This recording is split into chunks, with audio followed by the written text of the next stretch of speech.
Good morning. My name is Minh. Recently you sold my dad a second-hand car, and the contract said if there were any problems with it within 90 days, you would fix those problems for free.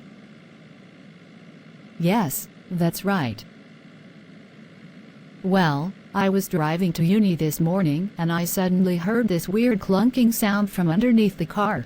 At first I thought maybe I had run over something, although honestly I didn't see anything on the road.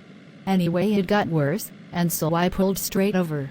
It turns out the transmission on the car is badly damaged and needs to be replaced. Sure, the registration is LWHD. Yes, that's right. Sure, I understand that the name on the contract is Kang Trang. He is my father.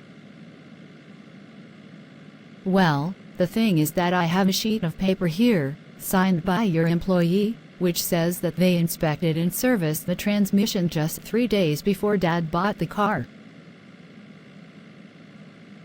Seriously? Are you seriously trying to tell me that nobody noticed the fact that the transmission was badly damaged? Or are you trying to suggest that somehow within the first week of driving the car I somehow managed to cause 10 years worth of wear and tear? I'm sorry, but that's really dumb.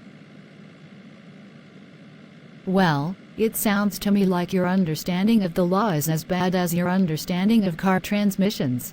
In fact, you're so dumb that I can't even work out how to link a dad joke to this conversation, so I will just ask you this: what do you call a fish in a bow tie?